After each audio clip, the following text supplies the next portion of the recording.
and welcome to DragonBorn Industries, specifically 2 guys, 1 cup, where we have our own shitty little paint show, where actually I've thrown up a picture too early on that one there. Let's put that. There you go. Hey. There's 2 cups there, then there's another one here. But this cup is the one that matters. This is our little paint washing cup, and that's the whole premise of the show. Apart from that, we're gonna sit around, we're gonna paint up some minis, and Alex is gonna talk to us about factions from the Imperium of Man. different factions within the Imperium. Yeah. So if there were factions from one Imperium, these would be the Imperium factions that we're looking at today. Yeah. Yeah. Kind of like factions of the Imperium. Anyway, hello everyone. Thank you so much for tuning in, all of you that are here in chat, and those of you who always come along. Don't drink the wrong one. Correct. Alex will at some point drink from that paint cup. It is bound to happen, Fluffy. It will get one of us. What would acrylic paint do to you? I don't want to try it. En masse, it's plastic, so it's bad for you. It's a load of microplastics. But I have a real habit of twisting my brushes like that, which I was chatting to. Well, I was in chat. I was watching JD Weicker on Hey Hagley. Hello. All right.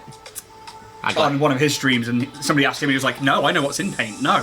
I was like, I need to stop doing that. When you're sort of trying to reshape your paintbrush after it's been washed, and you just sort of like. Yeah, I do that a lot. And the other one I do is I put it into my. Then you get a big, like, you know. Showed of a thing. And then... Showed of a thing. Yeah, I tend to do it in the crook of my hand where I can. But yeah, I tend to put a lot of paint in me that I shouldn't do. But we're going to sit around. We're just going to have a little hangout. Have some fun painting some minis. If at all the music's too loud, it's too quiet, you can't quite hear it, let us know and we'll do what we can to change that and up it or down it. You guys know what the content's like at the moment. Just nice and relaxed. Oh. That light's going to disappear.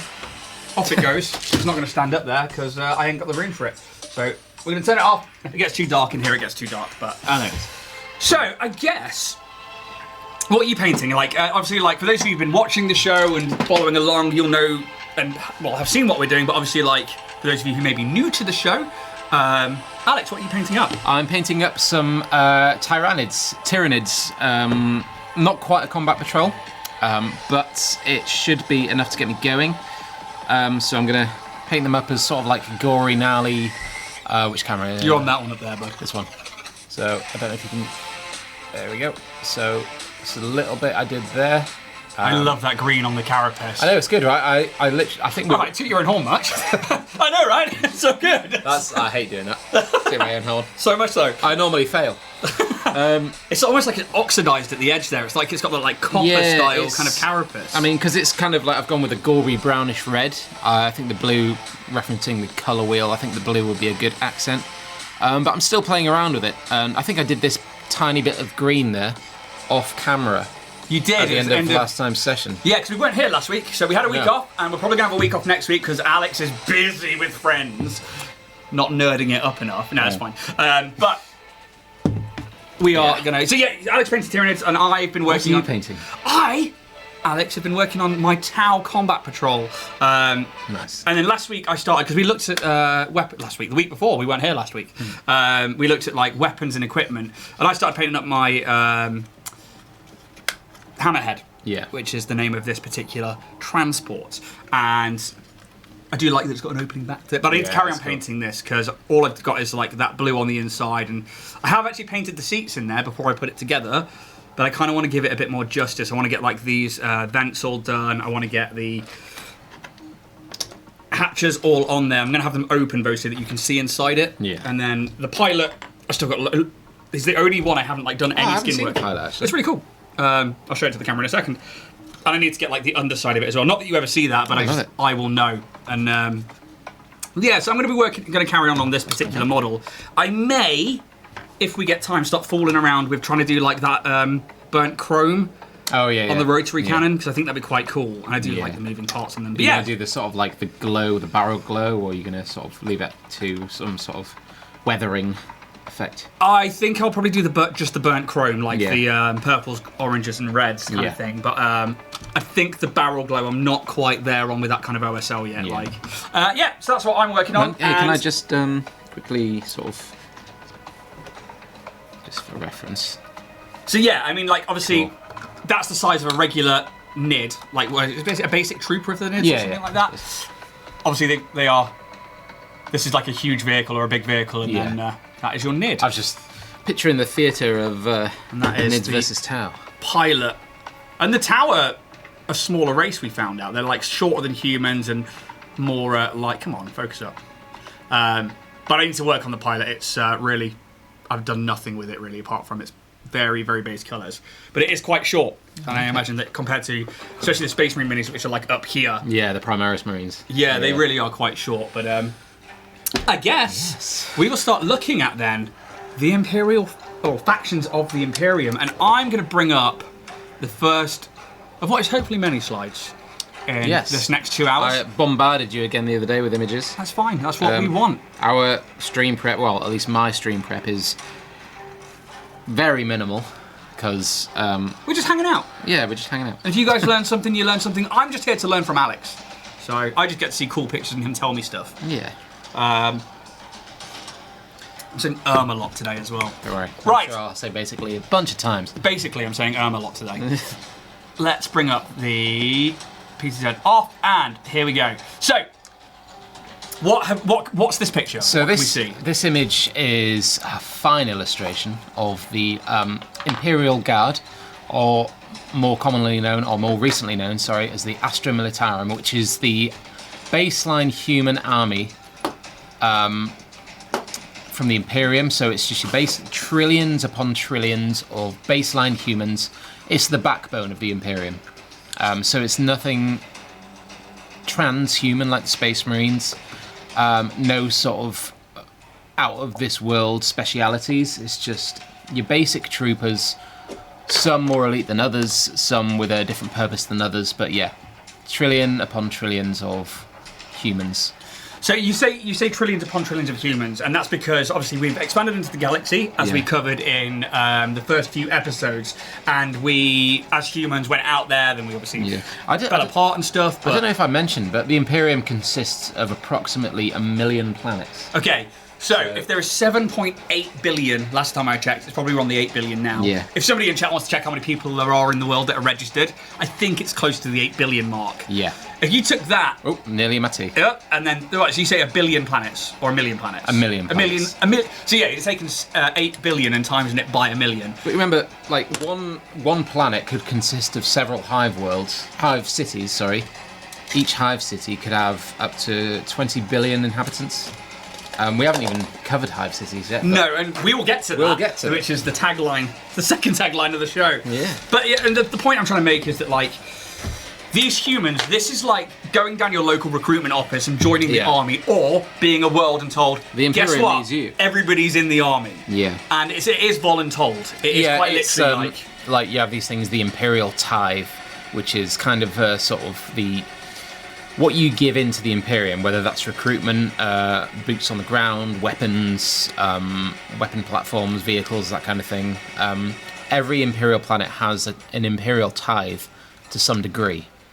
So it's what they owe through their allegiance to the Imperium. Kind of like membership. Yeah. So it's like, we'll protect this world, we won't destroy it. Yeah. But you have to give us 1 million soldiers every 6 months. Or this weapon, or you have to be producing these things for us, because that's your job. Yeah. It's kind of like communism / a dictatorship. Yeah. And it's just like, right, if we're going to survive, you produce this, and it goes off-world somewhere and you never see it again. And that can be hundreds of years of just people slaving away, making one thing.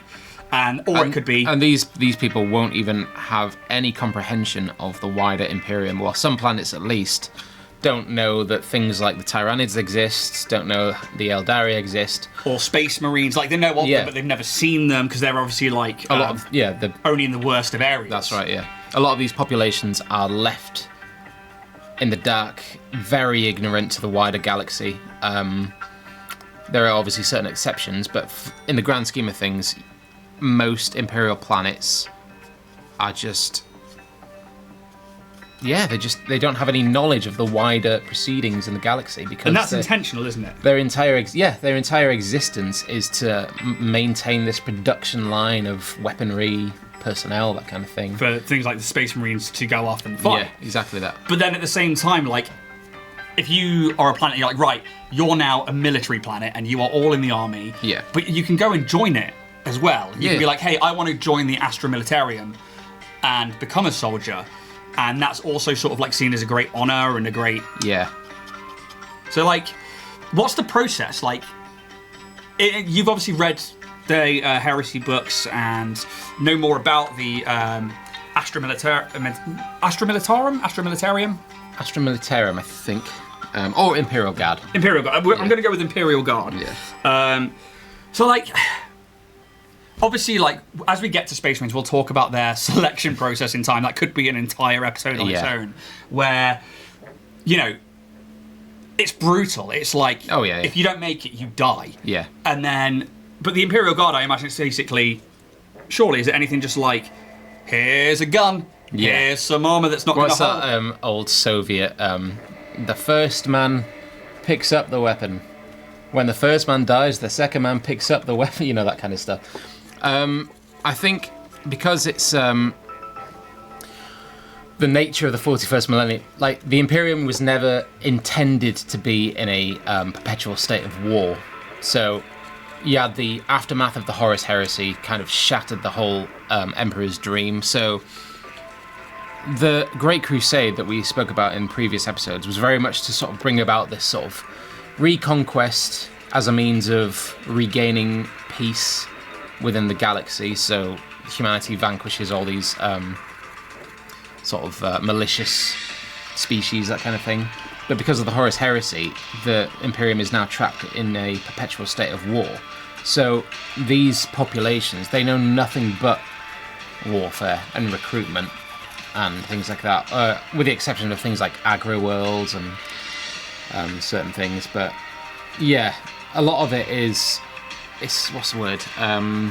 Mobilization. Yeah.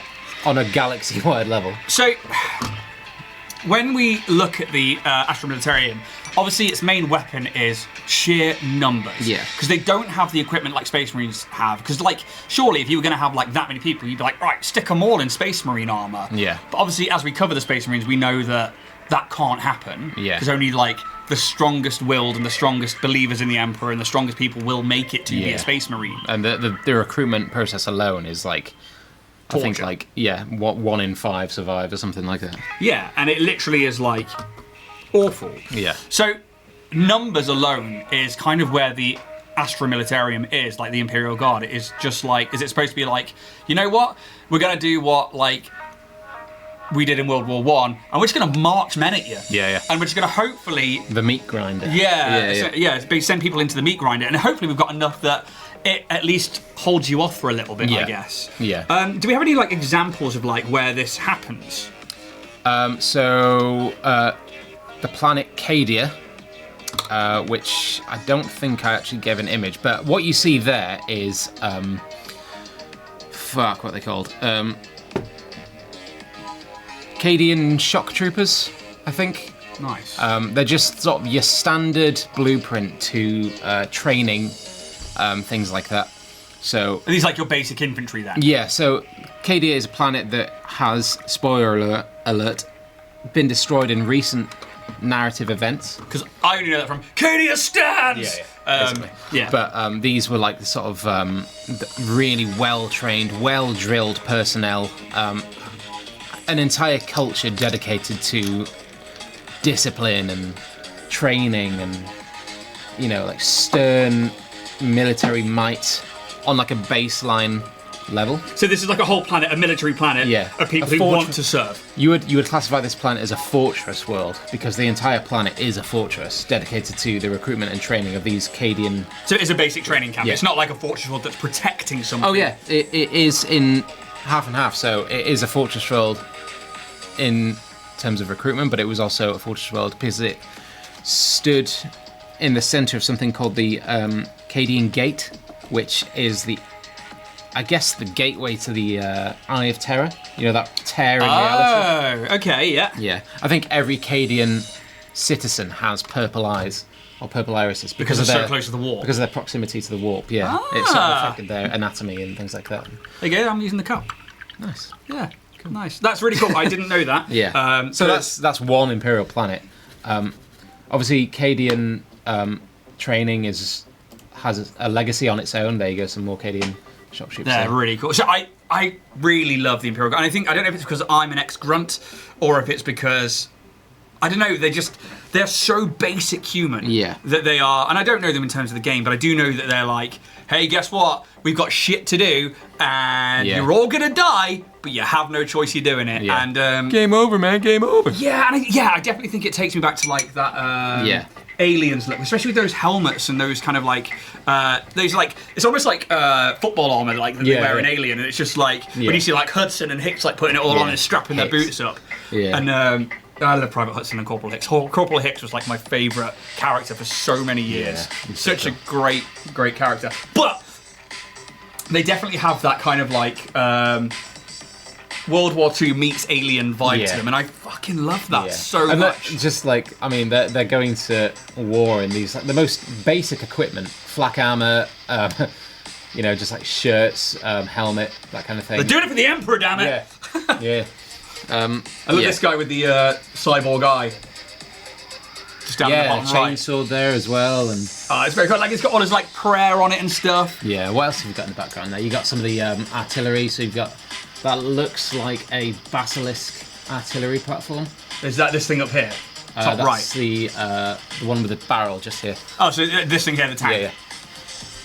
So basic. So that's not like a Lehman Russ tank or anything. I don't think it's a Lehman Russ. It could be a Lehman Russ actually. I'm not sure. It looks like a Basilisk. And hey, if you don't know what a Lehman Russ tank is, Alex explained that in the last episode 5 of Two Guys One Cup, which you can see on YouTube. 5 episodes. Yeah. Yeah, we're on episode 6, man. I was saying this to Richard earlier. Like we hit episode 6 of Paints Up the Monster Manual this morning, and it was like doing it. You know, it feels good. Yeah, man. It feels right. But that is, I think that's a very cool picture of the Imperial Guard. And I think when I'm done with this combat patrol, and possibly for 10th, I might go Imperial Guard, you know. Do it. Because I just love them. I think they're so cool.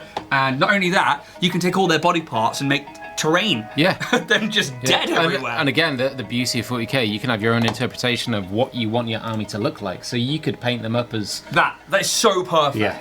I love that. That's iconic Imperial Guard image.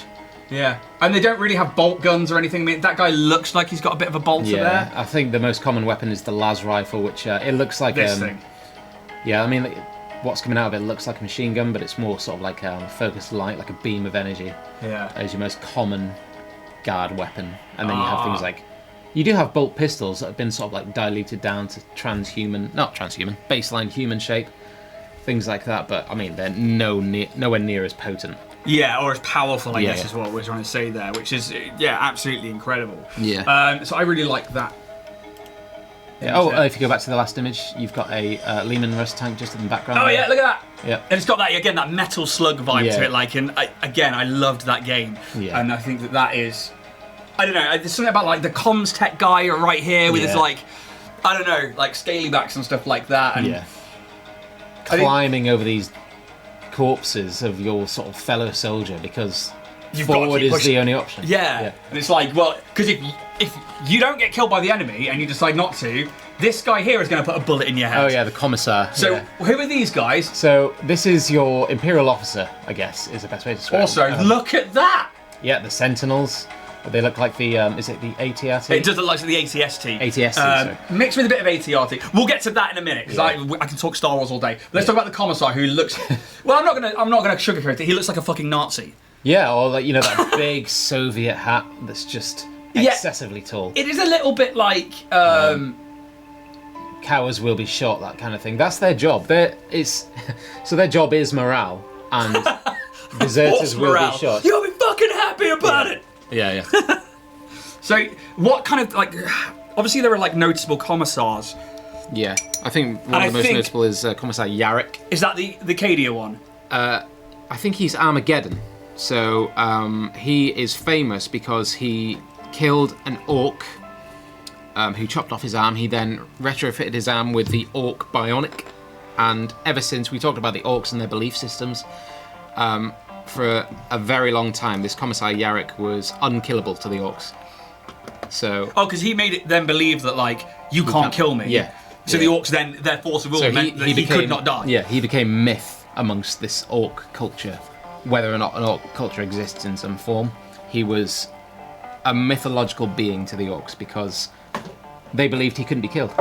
And this is part of the absurdity of 40k, but it's silly, but we love it. So. But yeah, I like that because we spoke about orcs in recent weeks, and we talked about how like it is their force of will and their belief in something that makes something work. Yeah. So that's sort of their job. Obviously, that there is from the Adeptus Mechanicus. Yeah. So you've got a is that tech priest? That looks like a tech priest. Yeah. And they're blessing their weapons and stuff like that. Things like that. And that kind of, I guess, would be like morale for the Imperial Guard to be like, holy shit, we got a fucking tech priest with us. And you've got a Titan in the background there. That looks like a. There's two of them. Look at that. What are they? The smaller of the ones. Small. I can't remember the name. Warhound, I think is the. Not sure. I think that's Warhound. I don't actually. But this thing here, so this is called a Sentinel, yeah? Sentinel, yeah. So, obviously, like, that's got a very Star Wars aesthetic to it. Yeah. I think that, like, with that, I really like the ATST kind of look and the ATRT. And if you don't know ATRTs and ATSTs, ATRT is a single piloted walking transport or vehicle that is a piece of armor that was originally around in the clone era and then was retrofitted, and most of them used then by the rebels here on then afterwards. And I've been using them quite a bit in Star Wars Legion recently. Then the AT-ST, we know them, they're the chicken walkers. They're like the next one up from that. It's below the AT, which is the four-legged thing that you all know and love. The next one down. And Walking they look just camels. Yeah, and they look just like the AT-ST, which is the two-leg variant that we see on like Endor and on Hoth and stuff. And yeah, I think that's awesome. And I hope that they bring out a patrol box for the military, and that's part of it. I think they have. Have they? I think so, yeah. Okay, well, that's what I want. So, let's have a look at the next slide. Next slide! So, more guard images. So, you got like heavy weaponry here, you got mortars in the background. That's so cool! That's like... smashing the enemy front line. That's like films like Platoon and stuff. It's like, pour on! Yeah. Pour on! And they're just like... Nobody can hear at the end of it, because they're just like... I mean, this guy down here with the binos just like trying to bring people onto it and like...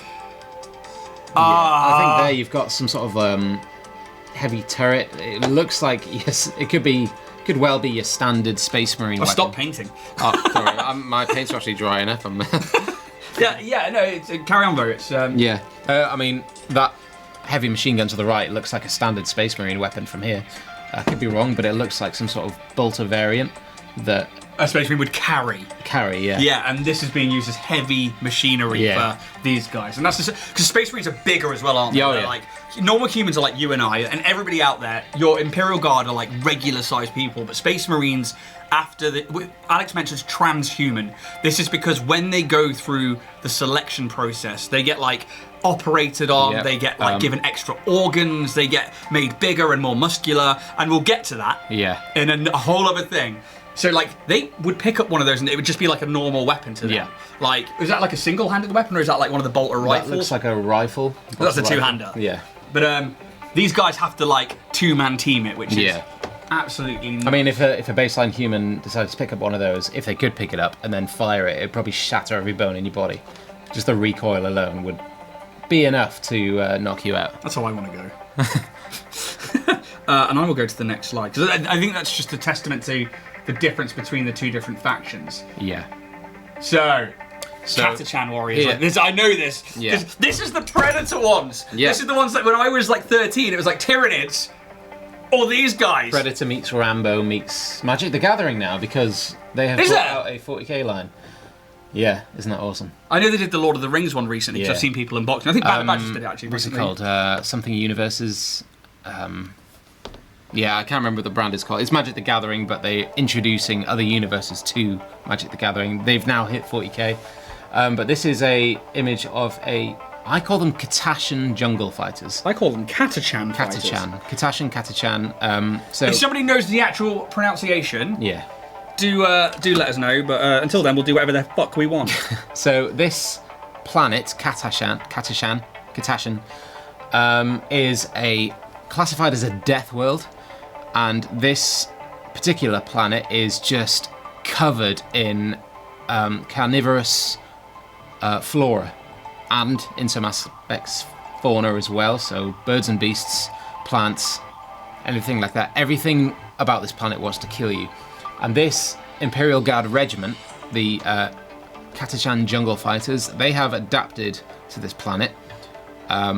Very, very Rambo inspired, very Predator inspired.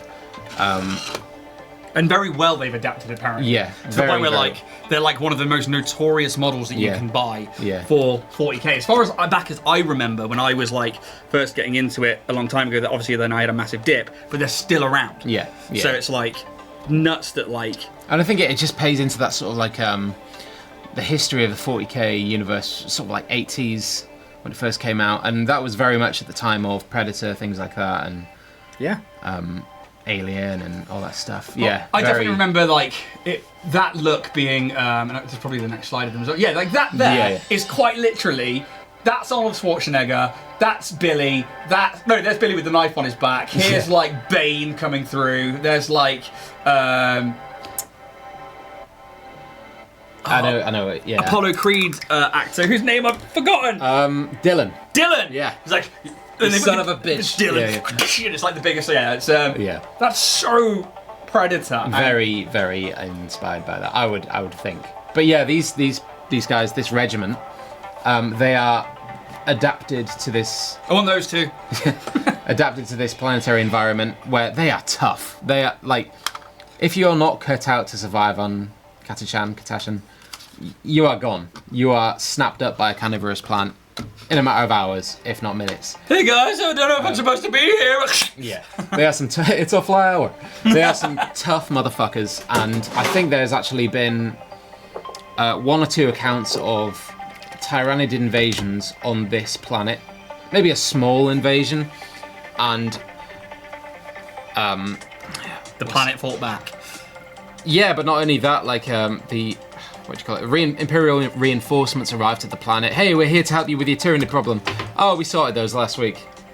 Oh, wow. Yeah, they are fucking tough fighters. So these guys literally are just like, yeah, don't worry about it. Yeah. And I think there's been some, and I'm getting a lot of this information from Adeptus Ridiculous. Another awesome channel, go check it out for 40k lore, more detailed lore. But these jungle fighters, they're known for sort of, when a commissar is, we talked about those Imperial officers, when they're assigned to this regiment, they sort of mysteriously go missing because they're not liked. There's like a hierarchy, you have to earn your respect. They're not liked if they start pushing their own. Oh, so like if the Imperium is like, hey, we're sending you a new leader, they're like, yeah, send him, it's fine. And then he goes missing in the jungle and they're like, well, guess we're back to old Richard over there who's been in charge for, I like that. Yeah. Where's David? Oh, that guy. Old walks off alone. Yeah. Yeah, you know that? It's just very like, yeah, we dealt with him, but go find him if you want. I like that a lot. Yeah. So that is the Catachans. And I think their knives are especially famed for their just their sturdiness and the parangs, jungle fighter, machetes, that kind of thing. I mean, look at that. Yeah, it's pretty brutal. I mean, they for all we know, they could be fighting off a new, like some ivy or something like that. Just some horrific ivy. So I'm just going to jump into a bit of a paint thing at the moment. So what I'm doing is I'm taking some contrast paints. And I'm taking some yellow, I'm going to take some blue, and I'm going to take some purple. God, my paints are drying up so quickly. And I'm going to try and do this burnt chrome effect. So I've added the blue to the yellow, and I'm ending it with a bit of green here. So I probably should have let them go. But the hope here is that with some of the wet blending, I get this like burnt chrome effect on this rotary cannon, like it's been like heated up and then cooled down, heated up and cooled down, and it looks like the chrome's all kind of like been burnt away. Is what I'm after. And that's the hope anyway, and that's on top of the metallics as it is. And I might add some glow to the front of it. So it's a case of building it up, or is it sort of like a... I think so. I only saw like a couple of people doing this, and I didn't really... well, this is my first time attempting it really properly. So yeah, I'm going to let the blue and the yellow settle, and then I'm going to add in some purples and some reds maybe. Yeah. And let them sit on top. And because it's contrast paints, they're nice and thin. You can do it with speed paints as well, because they're also nice and thin. And hopefully we will get a nice burnt chrome effect. So that's some Catachans right there. Okay, this is another Imperial Guard. Yeah, so these are an iconic Imperial Guard regiment, the Death Corps the Death Corps of Krieg. I want those ones too. Yeah, Krieg being the name of the planet. So the Death Corps, they look like your typical World War I style helm wearing trench warfare fighters. The reason why this planet is so famed is because it endured 5 centuries of nuclear holocaust. Holy shit! Yeah. 5 centuries of nukes. So this planet, at one point in time, rebelled against, or this planetary governor of Krieg rebelled against the Imperium and the Imperium's authority. This sparked a 500-year nuclear holocaust, and as penance, they have set themselves, or either they set themselves or they were given themselves an imperial tithe of something like 20 million personnel a month, or something like that. Something crazy. So like they have to produce that many people new to the army every... And their whole culture is about penance. You know, they will never live up to that sort of... what's the word? Repent, when you repent for something. Shame, guilt. Yeah, they willingly asked to be sent to the most god-awful hellhole. Oh wow! Of a planet, just to prove themselves, you know, just to prove themselves in service to the Emperor, things like that. And they specialize in attrition warfare, trench warfare, that kind of thing. Each person is equipped with not only a las rifle, but a shovel, which they use as a melee weapon quite often. And they ride genetically engineered steeds, which is basically like a futuristic version of a horse, which has been genetically altered or adapted to the Krieg environment, where they're sort of like hairless, muscular beasts with duo hooved feet. That sounds awful. Yeah, they're fucking cool as fuck. That's like... just a planet of nuked out monstrous. And these are they beg to go to war. Like they have a problem with. You would, wouldn't you? If you lived on a radiated planet with like 3-headed horses, you'd be like, kill me now. Yeah. Well, they have a problem with a lot of their Sunlight? recruitment process is rigged with people who are too young to join the army. Oh really? And these people still get through. They just want to be sent to the front line. They want to prove themselves. Death in service to the Emperor is the ultimate goal. Their culture is fucking cool. I think the next image shows sort of like your average uniform, maybe. Oh no, there's another one. So yeah, like, there you go. So I mean, you couldn't get more 20th century inspired than that, could you? Yeah, it's kind of like that steampunk meets World War One. Yeah. 2 kind of vibes, doesn't it? Yeah. I'm still gonna say it kind of does look a bit Nazi. Mask. Oh yeah, totally. It's very much inspired by the German forces of, the Stahlhelm. The Stahlhelm, the gas mask, the trench coat, all that stuff. It takes a lot from that aesthetic, you know. It does. I think it's very cool. It's got that kind of like. Yeah, I just think that's very cool. I like those guys. And the next image, sort of that kind of thing. That imagine having a shovel and a Tyranid's coming at you, and you're like, yeah, I'll take it. Yeah, this is what they do. That's nuts. This is one of their horses. Yep. So there you go. I don't remember what they're called, but... Well, it's named silly. Cecil. Cecil. Yeah. So, hairless, muscular unit of a horse, bred to be a brick shithouse. See, the hooves are a bit different. They ride these things against hordes of Xenos species. So literally it's the cavalry charging into battle. Yeah. You'd think they'd be like, can we get some ships? But they're like, no, we'll do this because it's like, Sparta. Yeah, I guess. You know? There's no greater honour than death in duty, that kind of thing. That's mad. Yeah. I love that. They're such a cool aesthetic. Yellow!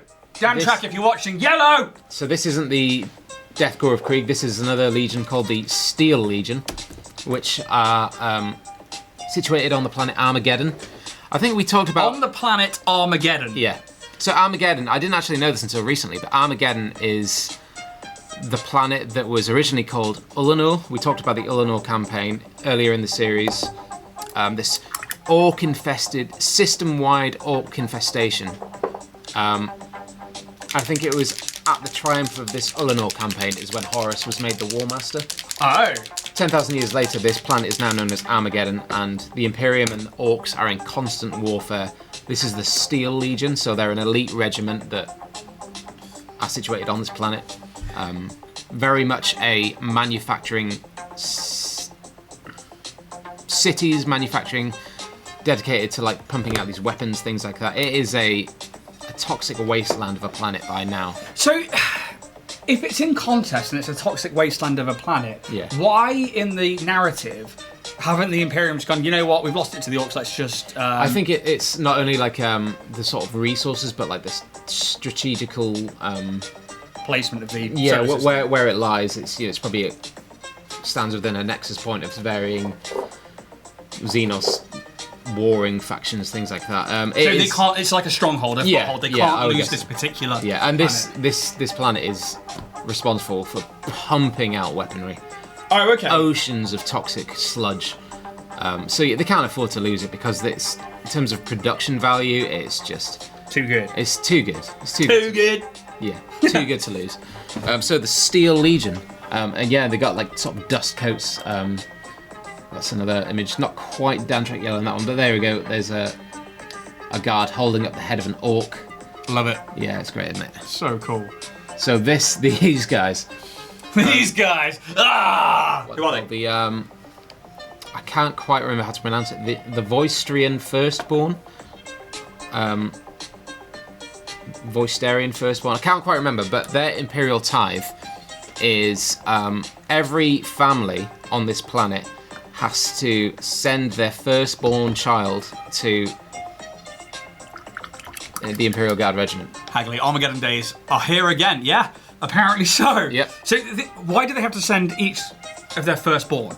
I think that's their culture. That's their. I don't quite remember. Is it like an honour thing? Like, yeah. We've had a child, therefore to Very the much army so, it yeah. goes. But this is their tithe. So like certain planets are responsible for pumping out weaponry. Their tithe is more or less weaponry as well, but also personnel and your firstborn. So is that because it's obviously they're not in like dishonour? You said about Krieg and how like they're now like 20 million a month. Yeah. Because it's like, right, you'll do this, and when you can't do it, we'll wipe you out. And then these guys are like, yeah, you've done as well. Here's a simple one child per family, and your some first weapons. child, yeah, basically. And these guys look cool as fuck. They got these big, tall, bear hats, these long coats, ordained with like just like symbols to dedicate it to the Imperium, the Emperor, that kind of thing. I think in the next image there's sort of cleaner. There you go. So that's the it's like aesthetic. the British Busby, isn't it? Yeah, it's like yeah. that kind of. They're cool. They're I cool, like man. That. They're a little talked about, a little known about regiment, but they are cool as fuck. Yeah, I like that. It's got that voice- steampunk vibe to it again. Yeah, Voisterian Firstborn. So there's one killing a Tau. Sorry. Well, we don't like those. Yeah. How can he kill a Tau? He's only a baseline human. Well. Sorry, mate. Yeah, I like. You don't like it? Go on the internet and complain. I might just do that. Nobody's ever done that before. That is a cool imagery. Yeah, Like, it's just great, this like isn't baseline human putting a sword through a fucking Tau. Yeah. That's so cool. And that flak armor just adds to the whole. Yeah. Yeah. Like the red there with There's- the mist of the I don't- blood as well. I don't know if you ever played the game Killzone, but the Hellgas, Yes! their goggles. Oh, what a very much- game! Oh, I love that game. Yeah. I loved it. I miss it. That's exactly who they are. Yeah. And even to some extent, the Deathcore of Krieger very much. Yeah, actually. I Similar forgot to- about it's like PS3 days. Dude, if any sort of 3D printers are out there and they start printing Hellgast minis, send them to us. We'll paint them, and we could not be more grateful. Wow, so you want those then? Yeah. That's fine. You heard Alex, you heard the man. Send him in. He wants them. Yeah. So that's them killing a Tau. Let's have a look at the next thing. That's Yeah, another. so that's meant to get the name. This famous artist who has for decades worked for Games Workshop, very recently retired. I can't remember his name, but his art is iconic within the Warhammer universe. I need to get some name. just for sort of accreditation. It doesn't say Check on out his the artwork. DW artist. It's very cool though. It's very regal, isn't it? Yeah. And this is like, I guess it says one of the first ones on it, so I assume this is like... John Blanche. So, John Blanche, go check out his artwork. He's worked with Games Workshop for decades. Recently retired, like I say, but his artwork is awesome. It's just helped create this universe. Just the bleakness. I mean, this is one of the images we'll see in a minute, but there you go. Ah, this is a battle. Yeah. Check out his artwork. That's one of his illustrations, I think. That's very cool. So I'm just gonna again come back to the painting a little bit. My painting. No, you crack on. The lore is what we want. So I've taken some orc grey from the army painter, the army painter, and I've thinned it down. And what I'm doing is, we're never really going to see the legs of this mini, but I wanted to do it anyway. Anywhere there's like a pleat or a fold in the fabric, I'm just trying to hit that with a slightly lighter grey on top of the grey that I've used for those trousers. And I've already put those 2 lines on there so far, and that'll hopefully just be enough to kind of like stand them out a little bit. And I'll probably do like the I think it's called the Beres Britch, this bit here, and like the fly zip. Yeah. I'll probably do like 1 line on that one as well, and yeah, try and get them to really kind of show up those areas that the light would be hitting or it'd be worn away. So let's move on to the next picture. This is some more. Yeah. So these guys, they're cool as fuck. These are known as the Tempestus Scions, and they are very much your elite of the elite. It's like your SAS and your... Yeah, your Imperial Guard regiments. They are, they come down in these drop ships, and they're called shock troops and things like that. So the Scholar Progenium is an Imperial Academy where these folks go to train, and they are the best of the best. Their entire culture is about just your special forces kind of stuff, and they are very much affiliated with your Imperial Navy. So if a ship sort of comes into contact with an alien species, these are the troopers sent in if it's a dire situation. If you don't have access to resources like Space Marines or things like that, you will send in these guys. I was about to ask, like, so if these guys are like your special forces, why aren't they Space Marines? Why aren't they like... But I suppose there's more of these than there are Space Marines now. Yeah. So like... But these guys, they are the best of the best when it comes to baseline humans. Yeah. Which is very cool. Yeah. I like those. Their aesthetic is awesome. And actually, I think these are one of these sort of potential armies I'd like to collect just for the sort of the drop ship. It's almost got that like Mandalorian-esque like Beskar armor meets that Killzone helm. Yeah. Which I think is really cool. It's awesome. I like that a lot. Then we've got... That's another image of them. We saw that the other week, actually, didn't we? Yeah, we did. Because that's the laser line that we think about with the las cannon, like it goes to the Nid's head. So you see a drop ship in the background, they just drop into these conflict zones and just fuck shit up. That's cool. Yeah. That's another one there. Very, very sci-fi. Yeah. Look at that. Very, very cool. I like that, just the black and whiteness to it as well. Like, it's just, like, very, very cool. Yeah. So, that's very alien. Yeah. And meets, like... more modern warfare, I would say, like the Apache kind of look with the dropship. Yeah, man. That dropship's cool as I love shit. it. I love it. Ah, right. Okay, who's this? So, the Sisters of Battle, or the Adepta Sororitas. These are your nuns with guns. I like it. So, how best to explain these? Nuns with guns. Yeah, we spoke about them in previous episodes, but they are your zealous, pious, emperor-worshipping, devout soldiers. They are baseline humans, but they're blessed with these warp powers where it's kind of like we talked about the weapon of faith in 40k, how faith has become this weapon because it is very much the warp and manipulation of the warp, but it's sort of like very much aligned with the emperor and his presence within the warp. So they have things like being able to heal. You have things like Saint Celestine, who's this like emperor demon. She's just like an angelic being that scours the battlefield. So we are looking at like a baseline human. Yeah. Who then can, through powers of the warp and fanatical worship of the Emperor, gain superhuman, transhuman abilities. They're ordained with these. So she is actually wearing power armor there. I don't think you see that, but you got the generator on the back. You've got the pauldrons. Yeah. They heavily utilize power armor because they go into the same conflict zones as Space Marines, and oftentimes they will work alongside Space Marines. I've just recently finished a book, The Blood of Assaheim, where the Sisters of Battle fight alongside the Space Wolves against Chaos. Wow. Yeah, and they are respected by Space Marines, even though they're baseline humans, because they not only do they have access to this technology, they are well-drilled troopers. They're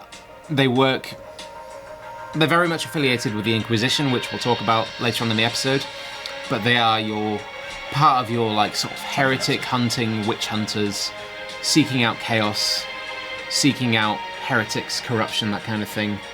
Nuns with guns, you know? So, with my camera not focusing on that mini whatsoever, I'm just going to try it one more time. There we go. Getting there slowly on that one there. Oh, and they, one of their weapons, sort of like a famous, I guess, tactics is like they utilize the flamer, the heavy flamer. They burn heretics, you know, things like that. So, and that is very Salem, like very very much so. Witch burning stuff. But like, how? I know we covered it briefly in the tech, like that baseline humans can use power armor. Yeah. So it's like a variation. It's not quite Space Marine armor. It's a variation of. Yeah, so it's not like, cause obviously, like if they're a baseline human, like that seems pretty regular size. Yeah. So obviously, like Space Marines are huge. Yeah. And they have, I know, thanks to you, the thing called the Black Carapace. Yeah. Which is what allows them to have it like a second skin. Yeah. Whereas a normal human, if they were trying to control power armor, would be clunky and very Fallout. Yeah. So do they have like an integration system? Or Not is it just that I'm like... aware of. I don't think so. I think it is very much a watered-down version of power armor. But you can see in that image, she's wielding a bolter as well. Bolter. Yeah, they're one of the very few Imperial factions that have access to similar technology as the Space Marines do. And that's just because of their fanatical... Yeah, and they're respected by the High Lords of Terror, which we'll Who get are? to. The governing bodies or individuals that govern the Imperium in the Emperor's absence. And it's made up of tech priests, custodes, assassin guild leaders, things like that. We'll have to talk about those in another episode, but yeah. But this is the heavy flamer. I think they're fighting Chaos there. I think she stood on top of a Chaos Rhino. So they are literally fighting Space Marines in this image. You know? That's so fucking cool. Yeah. I mean, come on! Yeah, you know? That literally looks like the animated armor I painted earlier today. Like, just greys and silvers. Like, look at the corset! Yeah. It's cool as fuck, man. It is very much your, what's the word? When something's sort of like embroidered with this sort of like symbolism, this religious symbolism, things like that. You've got the, I forgot what it's called, yeah. So, I wanted to bring this up because like that symbol, I only really know, or it looks like the scout symbol. Yeah. Which is from, obviously, like, you know, I'm a scout and I'm going to go camping and stuff. And yeah. What's it called? The French... I don't know. I can't remember what it's called. I'm not that smart.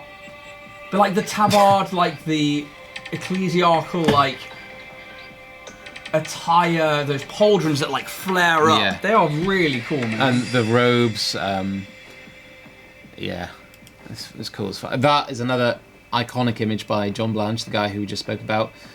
I mean, look at that. For fuck's sake, come on. That's so cool. Yeah. That's very,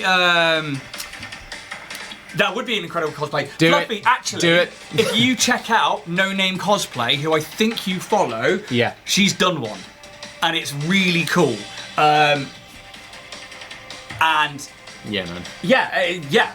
Fluffy, you should absolutely there's do that. There's another individual who... She worked for Games Workshop She recently branched off. Is this the angel person? Saint Celestine. Yeah, Okay, this so- is the demon, an emperor's demon, basically. She is blessed with the faith, miracles. She's able to utilize the warp through the prism of the emperor and have these crazy otherworldly abilities. So this is what we mean when we talk about like faith being weaponized. You have Her faith belief is so strong that she's become an angel. yeah. Because the power of the warp. Yeah, and look at that presence alone is causing these heretics, these demons, to just burst into flame. So why do we call her a demon? Well, I suppose that's what she is. I guess she isn't known by that in the universe, but she is very much a demon because her powers are drawn from the warp. It's just they're refracted through the prism of the Emperor. So it is manifested in a different way, if you know what I mean. So it's not seen as like heresy to be like maybe contaminated by the warp or anything. Maybe by some groups of the Inquisition, which we'll get to, but she's very much a celebrated figure, especially, obviously, well, the Sisters of Battle. She is a leading figure, this mythological being that is, and in all accounts, was a baseline human. She still kind of is. Yeah. But yeah, she is blessed with these unique abilities. What is that? So that's just another badass image, I think. Yeah, you know, look how I don't know if you can zoom into that one on the bottom right. I was looking at this. Yeah. Flipping do that with real fire. They are, I mean, that's all about the church. Yeah. Multipass. That's all about the church and the sort of symbolism, iconic symbolism of the Emperor. The cherubs in the background, these like lobotomized beings that have like mechanical wings retrofitted.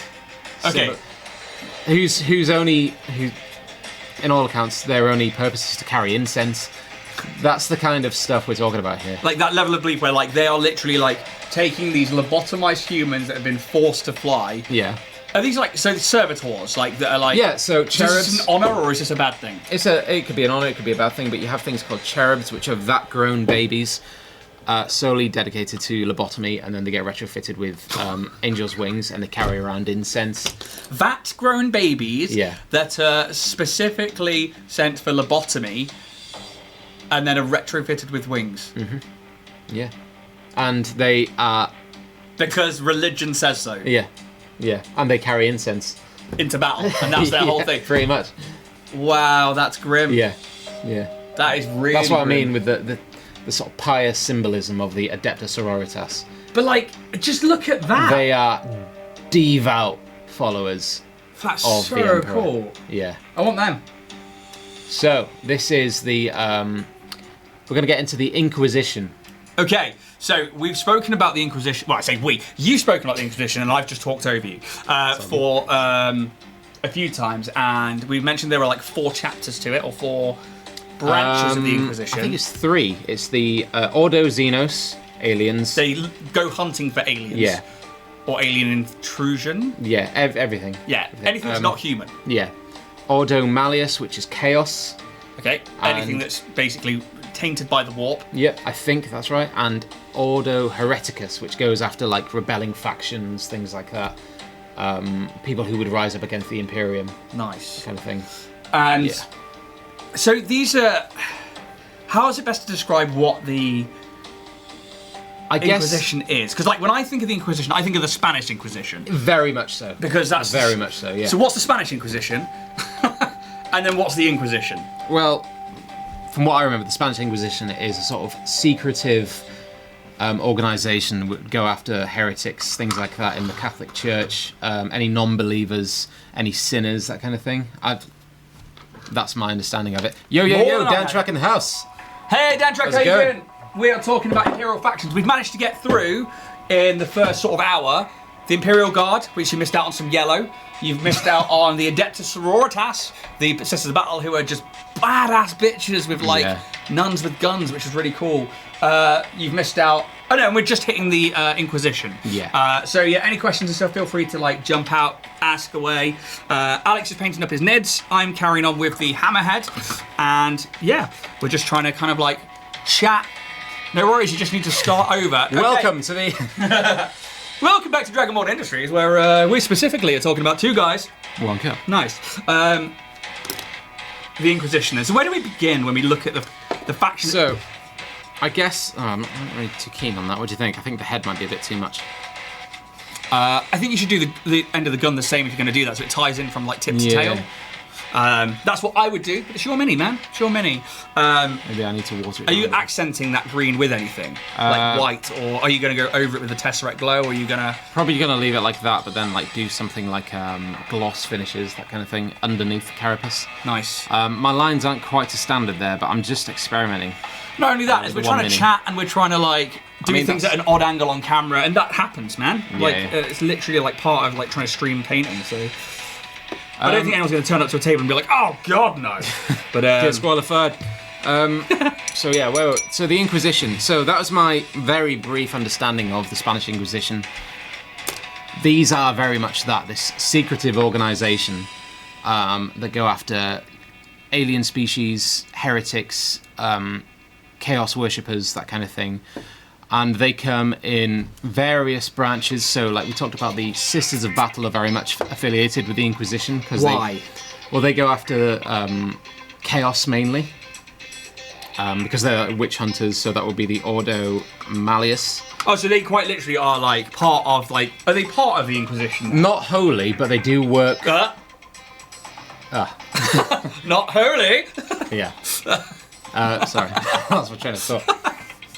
They're not part of the Inquisition. So it's going to take me a few moments for my brain to reset. They're not part of the Inquisition, but they are closely linked to them? Yeah, so... yeah, so they are very much their own organisation, but they do work alongside the Inquisition quite a lot because of their resources, their expertise, their sort of... they can stand up to these sorts of threats, that kind of thing. You have things like the Death Watch, which we'll get to, is a Space Marine faction affiliated with the Ordo Xenos. So they are the Space Marines that go from like planet to planet, ship to ship, seeking out Xenos outbreaks, that kind of thing. That's a big part of their...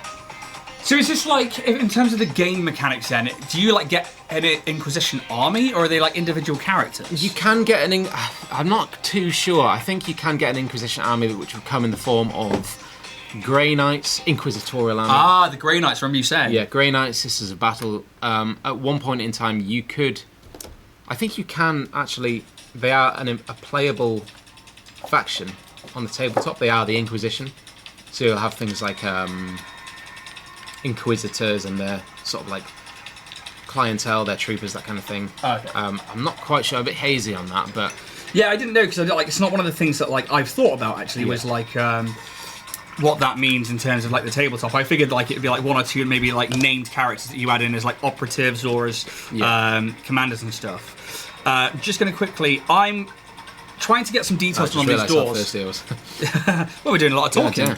I'm just lightening down some grey, just mixing some of that white and grey together, just to kind of like start doing some highlighting on the inside of these hatches, because I really want to kind of get like those door handles and stuff to pop up a little bit, as they're going to be the bits on the side that are open. Yeah. So that's this guy here, and is that power armor? Is that like... That is a variation of, not quite Space Marine power armor, but yeah, that is very much power armor. So how did they get it? Are they Space Marines that joined the Inquisition? So they are held in very high esteem within the Imperium. We talked about the Tempestus Scions that go to this Scholar Progenium, this academy. I think this is how Inquisitors are recruited, because they excel within this regiment. Intellect, things like that. Detective work, that kind of stuff. I think they're just the best of the best of the best. Not to quote Men in Black, but you know. Yeah. I think that the most iconic Inquisitor is Gregor Eisenhorn, which has his own series. He's a sort of like centuries old Inquisitor. What's his famous line?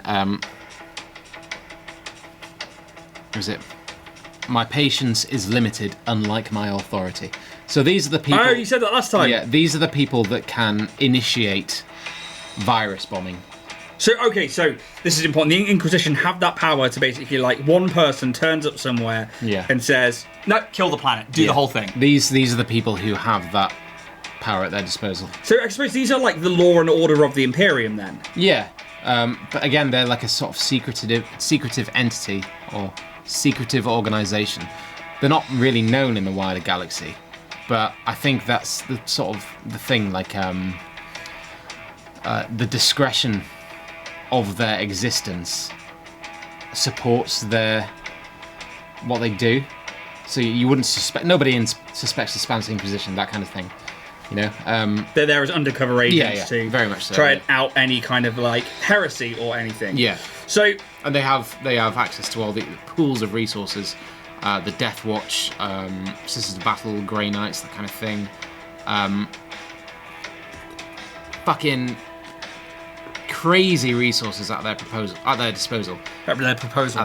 Nice. And they have the authority to carry out these acts, these things. Why do they have the authority? Because they're working in... well, first of all, they're working for the High Lords of Terror, or the Emperor, the sort of like the voices of the Emperor. Their authority is very much the word of the Emperor, so they believe. And, you know, there are varying groups of the Inquisition, so you'll have, like, purists, you'll have people who... I can't remember what they call it. Puritans and, what's the opposite? Radicals. So you have Puritans that stick to the rules. Any heretic, burn it. And you have the radicals, like, kill the heretic, but study their artifacts. That kind of thing. You know? And it's like, they're the kind of people in the 40k universe. You know that scene in, like, Pirates of the Caribbean where it's like, so these are like your hyper paranoid. Everybody's going to be the enemy, so we'll like look for them within. And I wanted to bring up this because I know what this is. On the back here, on his back, is the symbol of the Inquisitors. Isn't it? It's like a big eye. It's like they flash the badge. And you're like, oh shit, we've got an Inquisitor with us. And this has its origins in Malcador the Sigillite. We briefly spoke about him. Yes. This was his symbol. The was it? The eye of the Sigillite. I didn't know that. Yeah, man. Oh. There you go. I knew that was their symbol, and that's like they're flashing their FBI badge. So this is Gregor Eisenhorn. So you have a picture of a cherub up there as well. This is Gregor Eisenhorn. He is an iconic Inquisitor. Have you heard about all the stuff about Henry Cavill? Yes. So this is rumoured to be one of the people he will play, Inquisitor Eisenhorn. I mean, the fans can only dream. I don't know what he will actually end up doing, but this is a fan favourite because baseline human that has very limited psychic capability, so he has something called the Will, which, and I hate to sort of draw up similarities, but you know, like in Star Wars, when it's like, these aren't the droids you're looking for. Yeah, like the Jedi mind trick. Yeah, but the Will, like, show yourself, and somebody will show themselves and take their head off, that kind of thing. Oh wow! So he sort of like has that psychic power to be like, almost like domineering and commanding presence kind of thing. Yeah, that's pretty cool.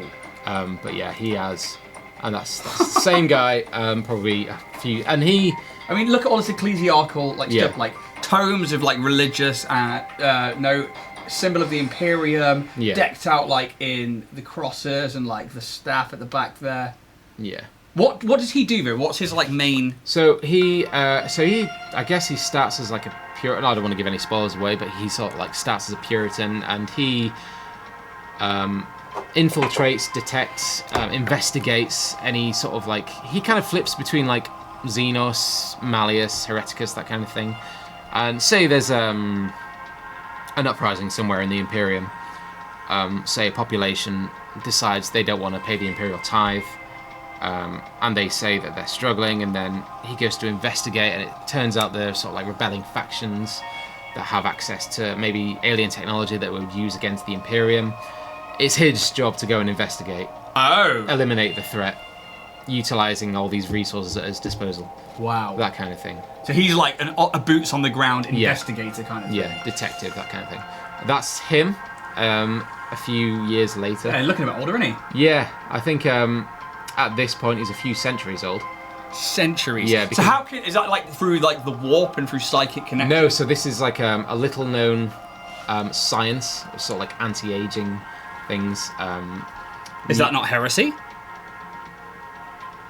No, not quite, because it's a technology, as long as you don't tell the Mechanicum. Yeah, it's like... It's only bad if we get caught. Yeah, basically. I think that at this point he's like taken quite a beating as well, but... Yeah, I can't remember what it's called. It's like anti-aging therapies, bionics, organ replacements, that kind of thing. Wow. And yeah, at this point I think he's at least a couple of centuries old. And he, not only has he sort of been at it for years, he has like gradually built up his reputation, his authority, that kind of thing. Given his track record, it's like, you're the guy, we'll send you, that kind of thing. I think they're also given quite a lot of autonomy as well. So they're sanctioned by the Inquisition. That's him on the right, and that's one of his servants. Wow. I think that's an what are they called? Sort of like the planetary police, like the Judge Dreds. It's very Judge Dredd. Arbites? I couldn't tell you. Arbiters? I think that's it, yeah. I think that's one of them. Very But here he is on the surface, some planet somewhere, investigating what's going on. Yeah, really cool stuff. That's very cool. I'm going to quick paint update. So what I'm trying to do on the inside here is there are all these like little square panels on the inside of the hatch, and I'm just trying to give them an edge highlight across the top with a slightly lighter blue than what we used originally, so that as like it looks like the hatches are down and people are disembarking, that like obviously light's just coming at it from the top. And I'll do the same on this back panel just here as well. I'd ask how you're getting on, but I've noticed that you haven't painted a single thing in the past few minutes because you've been so engrossed. I've got into that, I've hit that wall. I started out painting this mini. I don't know if you can see that there, but I started painting this mini, playing with the blue trim, or the green trim, and then I got to a point where I wasn't quite keen on what I was doing. Oh, and we hit that like, oh god, I don't want to do anything else in case I ruin it. Yeah, and I think it's the head I'm not quite keen on, but painting minis is one of those things, when you're looking at it for too long, you need to take a step back, so maybe tomorrow I'll probably start appreciating it a lot more. But I think I'm going to move on to another thing at the minute. Yeah, why not? I need to finish some wash stuff, so I'm going to do that just for a moment. So what I'm doing is I'm trying to steady my hand as much as possible, which is why I'm in this sort of position here. And then my hands are like planted down here, and my wrist is where the motion is, and all I'm doing is like, I'm doing the line before I get to the mini, so that when it makes contact, it is hopefully already as straight as possible, which is a technique that I learned a while ago, which really does help me. Oh shit, that's the wrong wash. Uh-oh, well. We're going to have a happy accident. No, it's cool, it's cool. That is. I keep confusing Rakeland Fleshshade for Agrax Earthshade, Yeah. because they are very similar, but they're not the same thing. Because Yes, the Earthshade is a little bit more superior when it comes to wash. I would agree. So when we look at this next image, this is obviously, I know this is the Grey Knights. Yeah. This is a Space Marine faction. Yeah. And it is in the Inquisition. Yes, so they are very much affiliated with the Ordo Malleus, so going after chaos, demons, that kind of thing, planetary incursions, or chaos incursions. So the Grey Knights are an elite. I mean, you couldn't get more elite than Space Marines, but these are an elite force within Space Marine, well, the Space Marine lore, I guess. So I guess this is like when we looked at the special forces for the the Imperial Guard earlier. I'd say this is your Space Marine equivalent. One but cup this is like looking cleaner than the Imposter Ramekins. I'm so sorry. I need to finish my tea and then I'll use this so much more. the Imposter Ramekins. Yeah, mine are looking clean though. I'm using the cup fluffy. Thanks for pointing it out, Timbo. Yeah. It's I have used it a couple of times. well, we've got one job on this show to make the name worth it. Yeah. One God, job. I'm thirsty. Dude. But I'm not sponsored, but I've become addicted to this stuff. It's called a Sweetie or whatever, but it's a Jupiter Kappa. Nice. Yeah. Jupiter Kappa. It's just an antioxidant, and I've become rather addicted to it. And Try those sometime. it's like better cranberry. I'm not a big fan of cranberry drinks because it's always like, Yeah. it's like a mild one, so it's not bad. Got any spares? No, but I don't mind sharing if you No, want to try I it. don't. Maybe if I finish my drink, I'll... 2 meters, Yeah. So, basically. yeah. The Grey Knights. So they are a psychic-wielding Space Marine faction. They have their origins working for Malkador the Sigillite. This was sort of his, not his brainchild, but his project, if you like. When the Horus Heresy occurred, you had all these, like, loyalist Space Marines come from like traitor Primarchs. Yeah, so like Marines who didn't want to turn on the Yeah. Emperor when the rest of their chapter did. Yeah, and the best of these loyalist Marines were selected for, I guess, the Order of the Grey Knights. So over centuries and millennia, they became this well-respected, little-known of Space Marine faction. They're basically demon hunters. They go after these chaos incursions, utilizing their psychically amped up armor. So this is specialist armor we're seeing here that utilize certain frequencies of the warp so that any sort of psychic potency is utilized to such a devastating extent, if that makes sense. Yeah. So they're all psychers, varying degrees, but part of their, I guess, what's the word, weaponry, arsenal is psychic capabilities. And this is kind of controlled and measured and Yeah. by themselves in the Inquisition, really. Yeah. And they have a brutal recruitment process. Okay, so, and this is something I kind of want to bring up. Like, when I spoke earlier and I asked you about the Space Marine kind of progress and how they become Space Marines, we said it with Bruce, like 1 in 5 die. Yeah. No, only 1 in 5 survive Yeah. becoming a Space Marine. And that's not only just getting through the original training, that's then the operations afterwards Yeah. to become transhuman and have Yeah. a bigger body, more Yeah, organs. because, your body might reject an extra set of lungs, an extra heart, all these varying nodes and black carapace and... And this is like, we are talking about like these tough ass bastards who think they're about to be Space Marines, who have made it through every possible challenge, and then Yeah. they die on the operating table, Yeah. becoming a Space Marine. And the Grey Knights are even more selective Yeah. and even more So- brutal on their training. So not only do they need to be, as I can't remember if they're recruited from existing Space Marines or if they're sort of like selected at a very young age and become Grey Knights. Bit hazy on that. I think it might be a bit of both, but they, where was I going with this? The selection process for them. Yeah, they're sort of, not only do they have to be capable, they have to be pure to the nth degree. So these are your incorruptible Space Marines. So they are like, not only like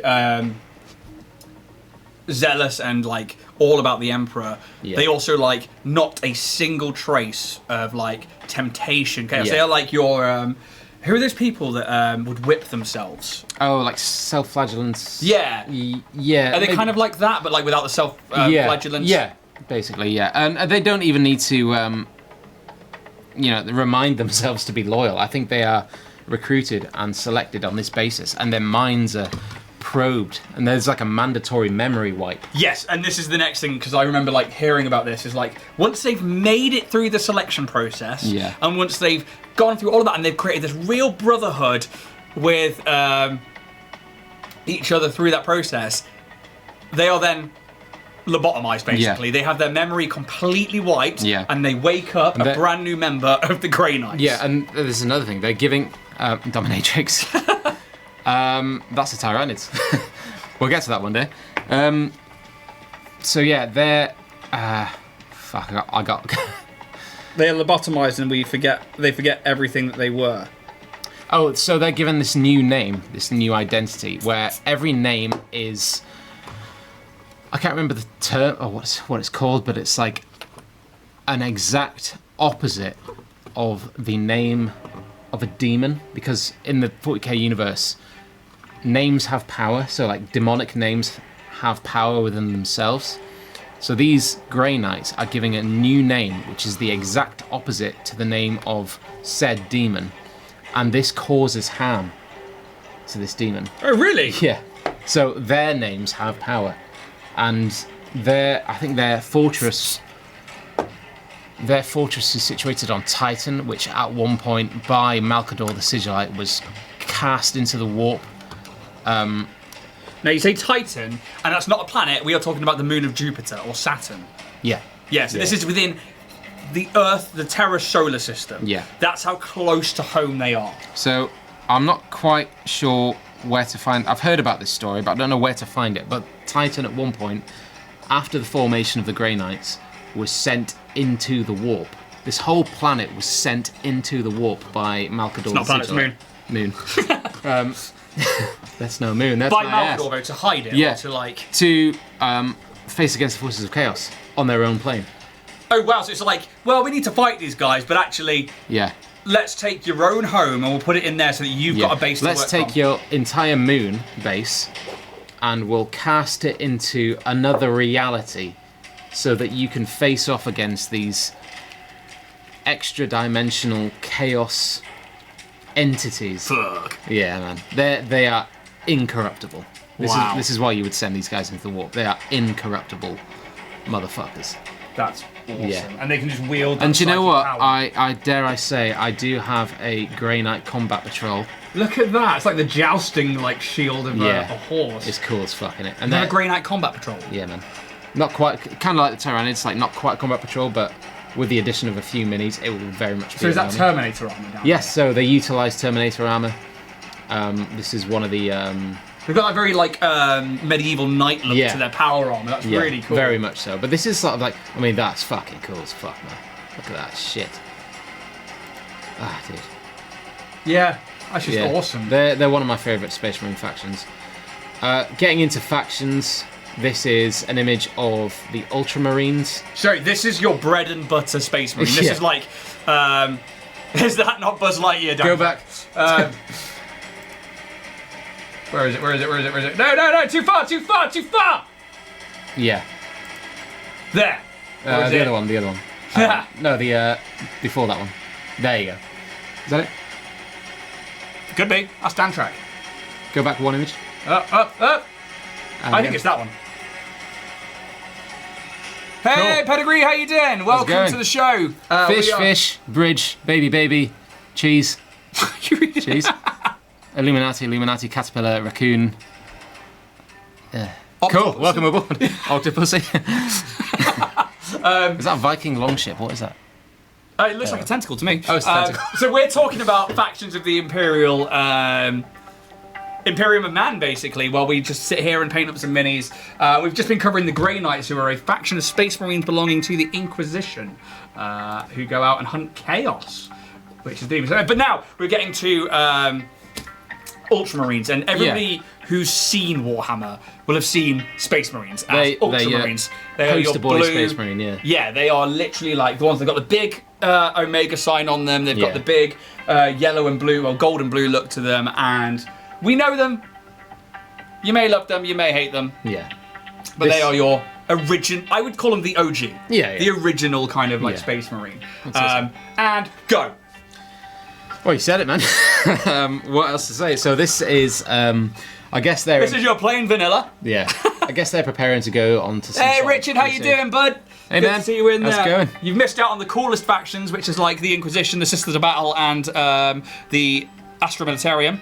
Yeah. We're now on. The Oh, wait, Ultramarines. there's some cool shit coming up. Alright, cool, yeah. So yeah, this is Space Wolves. So these are examples of different Space Marine chapters. So we briefly spoke about chapters after the Horus Heresy, or before the Horus Heresy, sorry. You had, they weren't called the Adeptus Astartes, they were called, Space Wolves are fucking awesome, dude. Yeah, I love it. I was old man napping. Been a long day. Yeah, don't blame you. So, before the Horus Heresy, you had the Adeptus Legiones Astartes. Sorry, the Legiones Astartes were just hundreds of thousands of Space Marines, so legions of Space Marines. And this is why the Horus Heresy was so calamitous, because you had hundreds of thousands of Space Marines following the same purpose. After the events of the Horus Heresy, these legions were broken down into chapters, and were now known as the Adeptus Astartes, as opposed to the Legiones Astartes. So they've gone from being legions of them to just chapters. Yeah, so this is to sort of prevent any one legion dominating. And being able to just systems. overpower Yeah. another one. So all these, and yeah, things like successor chapters. So, say your main legions, for example, the Imperial Fists were broken down into chapters. You had things like the Black Templars, the White Templars. Black Templars are these sort of like zealous crusaders, basically. Their aesthetic looks really cool, but they're a successor chapter of the Imperial Fists. Here you have the Space Wolves on the Death World of Fenris. This aptly named. Yeah, this Viking Death World. Oh, thanks, Nightbot. Look at my spelling. Hey, you beautiful soul. Was that you? Yeah. Of course, it is old dyspraxia brain over here. Talking about the Space Wolves, I recently bought. I know it's outdated now, but I recently bought the Space Wolves Codex just for the lore, man, just for the aesthetics as well. Okay, so that's something is like you can get lore for each of the chapters from the codexes then. Mm-hmm. Not every chapter, but the main ones. That's really cool.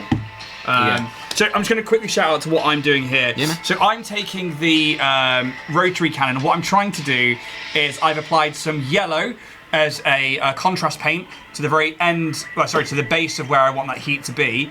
Then I've taken some purple and some oranges and put it over the tops of the blue. And I'm just trying to blend those out. And eventually over time, that middle bit where it goes purple to orange should blend in lovely from that blue at the tip and give us that burnt chrome look. That's the hope. I've never tried this before, so that's kind of what I'm trying there. And you are currently doing those little squishies. Yeah. So I'm kind of like giving the little squidges, whatever they're called, a wash. Rippers, I think they're called. Yes. Swarms. Yeah, I might go back to that white and red dry brush just to make it pop a little bit more. Very cool, right? Because I do kind of prefer that. So that's... that's Rogal Dawn. That is not Rogal Dawn, but damn it! That's an Imperial Fist, you're right. So this is an example of the sort of diplomacy of the Imperium. It does exist. So you have a Space Marine talking to a Tau Fire Warrior. And the examples of diplomacy... The size difference. I know, right? So this is what I was on about. Like, the Tower are diddies compared to... And they need this armour to face things like Space Marines. Sorry, carry on. Well, like, the Imperium, in its wider context, is very xenophobic. Very, very anti-alien race, that kind of thing. Yeah. Human superiority. But there are accounts, like you see in this image, of diplomacy. And this is when it kind of like suits the needs of either the Imperium or other factions. They will, on occasions, trade, things like that. Have like a sort of an understanding with one another. If there's a bigger threat, like a Tyranid incursion, and that's kind of important to the narrative. And Leviathan, which has just come out. Yeah. Oh, dude, yeah. So I was going to mention this. I have actually bought the new rule book. It's not arrived yet. Oh, yes, sick. Oh, my fiance isn't watching. You're spending more money, are you? No, it's cool. It's for the business. It's a business investment. So yeah, we should have the 10th edition rulebook soon, and then once we finish painting these, we can start playing. But yeah, this is another awesome image of... So that's an Imperial Fist. They have like that bright yellow armor. Yeah, I mean, look at that fur on the back. It's just like very cool. Yeah. So this is a famous figure from the Black Templars. This is Grimaldus. He is... That's crazy. That's so cool. Yeah.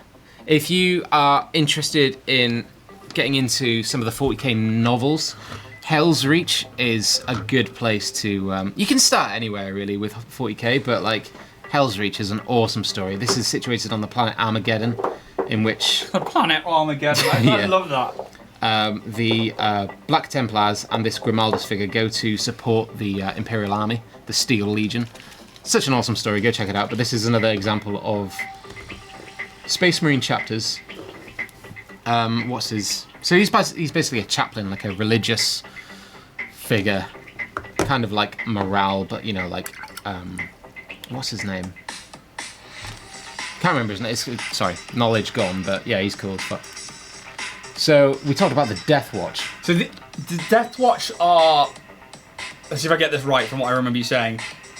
Faction... members of other traitor legions that have come back? No. So that was sort of like the origins of the Grey Knights, but the Death Watch are this secretive organisation of Space Marines pulled from various chapters, so you can have Space Marines from, or an individual from the Space Wolves, an individual from the Ultramarines, an individual from the Dark Angels, forming these Death Watch squads, where for several decades they are recruited to be a member of the Death Watch, where they go after these alien incursions, whether that be clearing out a derelict spacecraft or going down to an Imperial city and scouring it of like a Xenos infestation and things like that. So see this pauldron?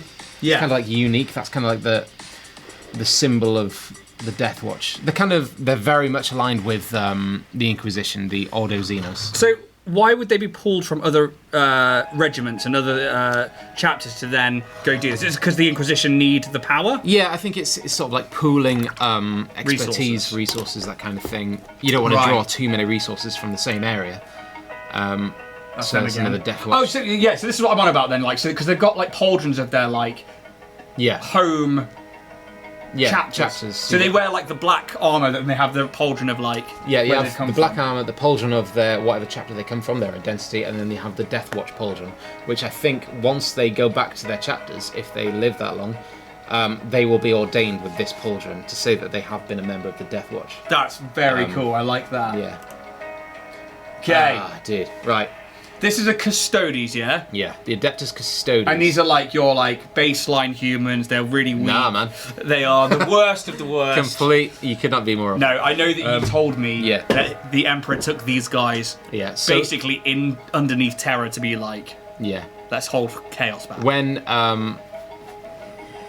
Magnus smashed through the webway, these were the guys sent in to deal with the mess. So the Adeptus Custodes. Dude, that is awesome. So that is the burnt chrome that I'm looking for. That's wicked, man. Nice.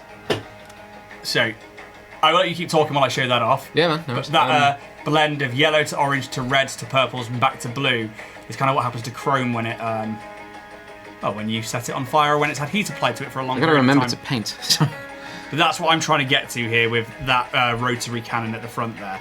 I wanted that glow like it's been used. Yeah. Sorry, and the Custodes. So the Adeptus Custodes, they are the personal bodyguards of the Emperor. So now that he's a corpse anyway, they still are very much bodyguard duties.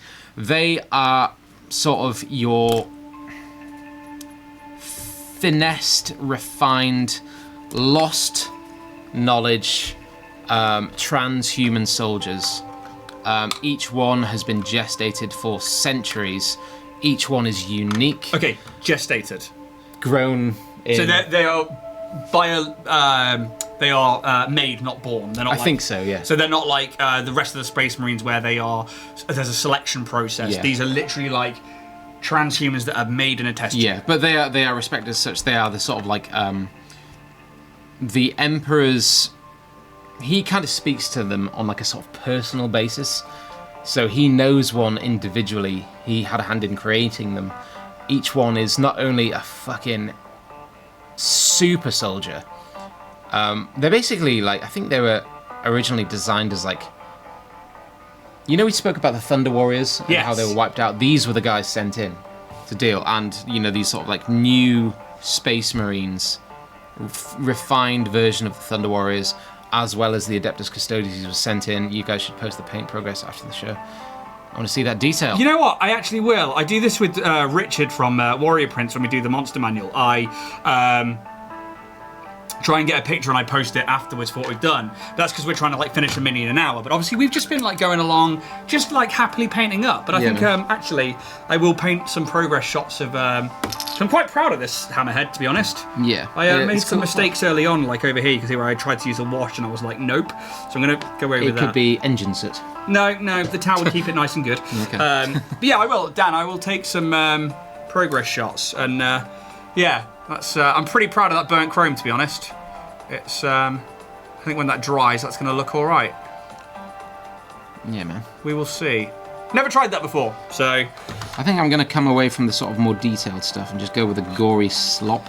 Yeah, and I think the rest of it, I'm trying to get like all of those door panels on the inside, all the hatches. I'm trying to get those done, like the seats on the inside.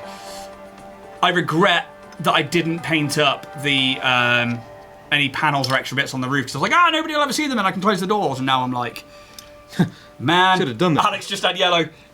Yeah. I wonder who said that. Dan Trick! Yeah. I would, But fuck off. kind of got an idea. I'm kind of running with it, but I'm not sure what I'm doing. Dan Trick, I'm with you on this one. More yellow. Because, I think if it wasn't for the fact that I'm probably going to end up going with some Imperial Guard next, it would totally be the Iron Fists. Iron Fists? Yeah. Imperial Fists. Imperial Fists, that's the one. Yeah. Because yellow. Yeah, yellow is cool. Prime them bitches up with the Pixie Pink from Army Painter, and then I would be just spraying them with the iodine yellow through an airbrush. Armageddon Dust. Yeah. Yeah. Armageddon Dust is a technical paint, isn't it? It is, actually. Yeah, I'm on about this one. It's a dry brush. So what I like to do is I use this over a pink, and you end up with like a really good orange. Yeah. And then you can like come in at the top from with a white as well. So you can like zenithal it in like pink underneath, white on top, and then just spray it all with the yellow. Yeah. And it just comes up as this perfect blend. Yeah. We'll have to do that one time with the airbrush, because... Did you order an airbrush in the end? I almost did, mate. Almost fucking did. I didn't. Well, I've got the TimberTech one, which is the cheap one.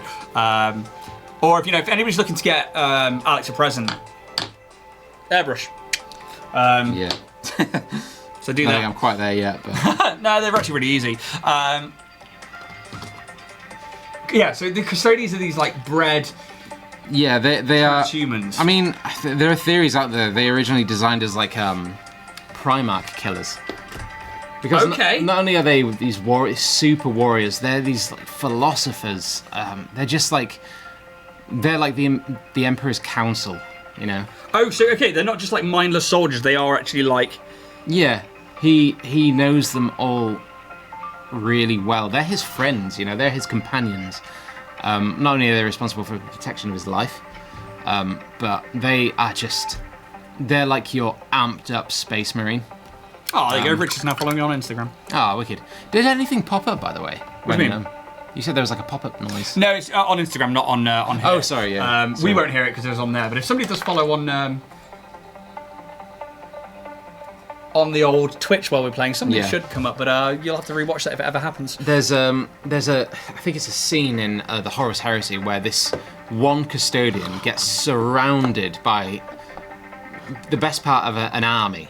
I think it's like a mix of like baseline humans and space marines, and saying you're completely surrounded. And this sort of this custodian, he pops his head up and he says, "The only thing I'm surrounded by is fear and dead men." That's a Vader quote.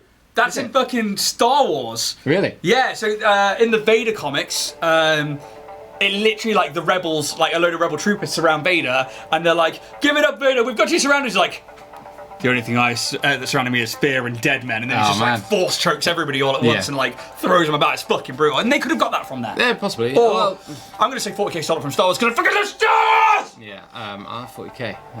I love Star Wars as well. There's only one way to settle this. Have sex? I don't want to. Why did you say sorry? Is it that much of a problem to have sex with me? Anyway, this show is really going down a different road right now. Where was I going with this? Well, apparently we're going to have sex. God. Anyway, it's hot in here. So they're weaponry. So they have these like bolt guns on top of these like power glaives. And that's what you can What's see that, there. Dan Trek? I like that. 2 guys, 1 cup's really happening, guys. Yeah. Okay. So this is another illustration of the custodies. So yeah, the science that goes behind the creation of the custodies is very much lost knowledge. It's something that only the Emperor knows, that nobody else can do it. Yeah. 2 guys, 1 cup. Yep. Turns out we're going that way. It's going to be a real shit show.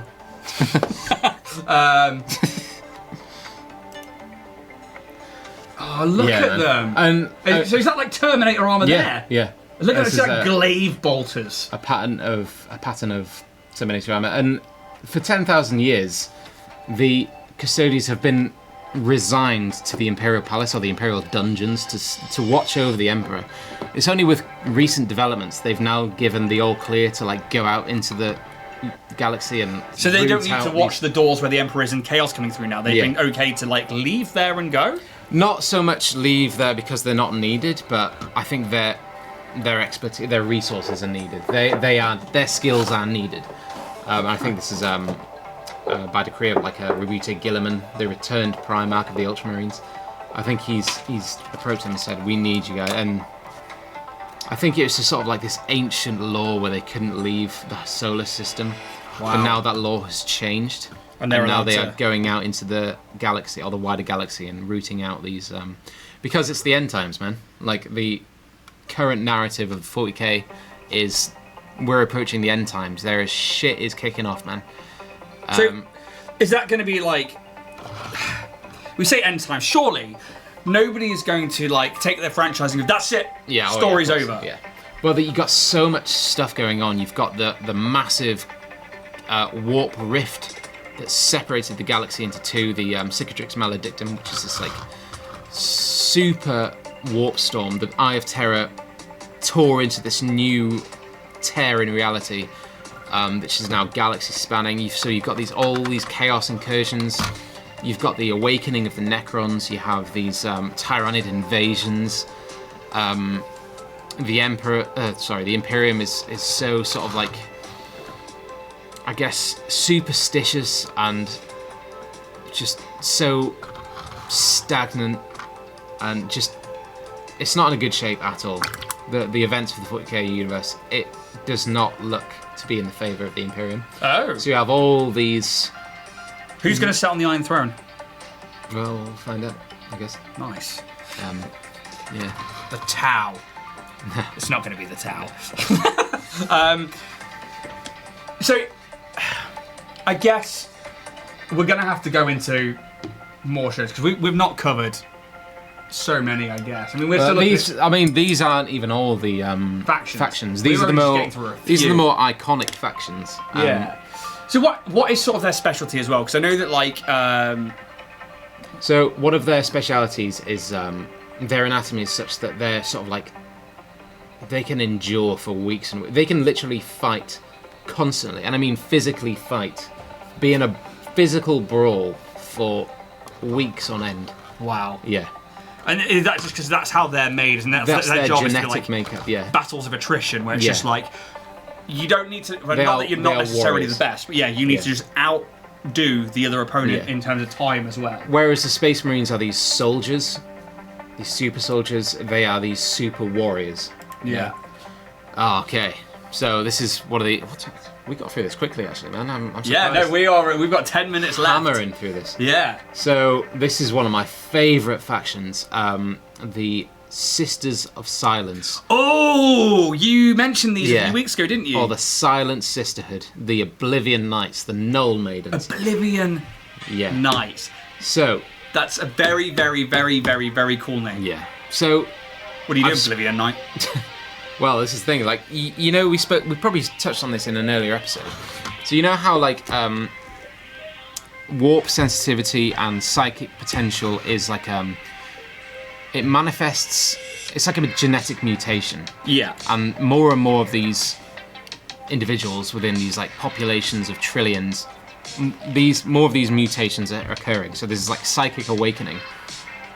There exists a gene called the pariah gene, which is the genetic opposite of this psychic mutation. Yeah. So they not only do they not register in the warp, they have no souls, essentially.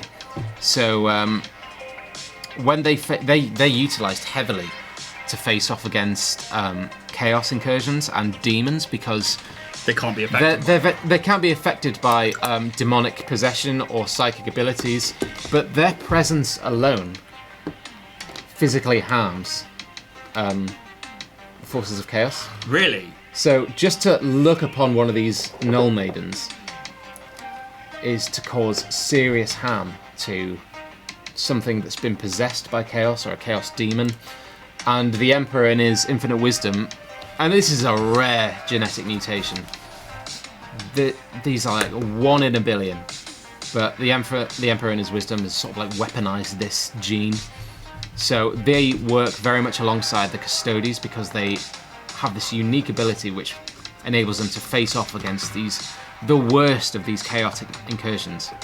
But they are very much witch hunters, your unsanctioned psychic hunters. These are the people that go around in the black ships, gathering up these unsanctioned psychers to be used as batteries to feed the Emperor power. Feed the Emperor power, because they don't even register to these like psychers. Like their presence isn't. Some are so potent in terms of this pariah gene that you can't even see them. Wow. Say we're having a meeting and there's one of these Sisters of Silence at the table. Their genetic mutation is so unique that you wouldn't even. Oh shit. That's fine. You wouldn't even register them in your vision. They're there, but you sort of like. Yeah, they're so like such the opposite to like presence and like the soul and sort of like I guess like what's the word I'm thinking of? Without getting spiritual, like their aura, they're so opposite to that you wouldn't even. Yeah, there's like a lack of. Yeah, you'd be rare to pick and to look upon. Even people with no psychic powers. Sorry about that small image. Even people with no psychic powers would look upon these Sisters of Silence and feel an extreme discomfort. So, are they baseline humans or are they like transhuman? They're baseline humans. They've obviously been trained, drilled. They have access to sort of like a variant of power armor. Their armor's cool.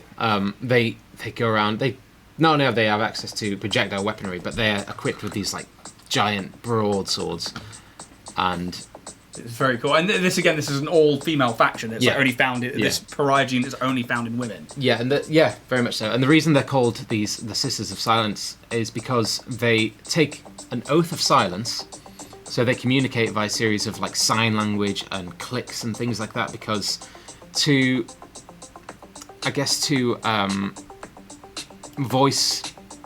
vocalize language is to have some sort of emotional projection, I guess. Yeah. But they're all about drawing that in. So shutting it down. They don't want to portray any sort of emotion. They want to utilize this pariah gene as much as they can by basically changing the way they carry out the most basic of gestures. Yeah. You know? And they take all the emotion out of it. Nobody knows. Nobody can read your body language and stuff like that. And when Magnus crashed through this webway and the Custodians were sent in, these guys were sent in as well. They fought alongside the Custodians. And is that because they have like this immunity to the warp? Yeah. So they were like, does that project to people around them, or is it just like, is it like a bubble of protection, or is it like? It's kind of like a bubble, but it's not a physical bubble. It's just like. They're just untouchable. Oh, so if they were like one of those and a custody, the custody could still be affected, but yeah. It's not like they protect them and the custodians. Yeah. So like, the psychic abilities are useless against them. So this is another iconic image by John Blanche. Very cool. Yeah, their aesthetic is so awesome, dude. Yeah, it really is. I really want to get these minis and paint them and use them in like D&D or something. They do look like crazy ass power suits of armor and stuff, which is like just really. It's kind of like for me, as a DM for Dungeons and Dragons, what I see there is like cultist level or like fiend level knights of like humans who have been like turned to like evilness. And I know in like the 40k verse they're seen as like good and saintly and stuff like that, but like they're another sort of like secretive organization. As far as minis go, that would be badass for like some Asmodeus wielding, or like Richard and I did earlier today with the animated armor. If you've seen that yet, I'll show you the mini afterwards. But like I did it in very much like just metallics and reds, and Richard did it with like this green glow between it. It was amazing.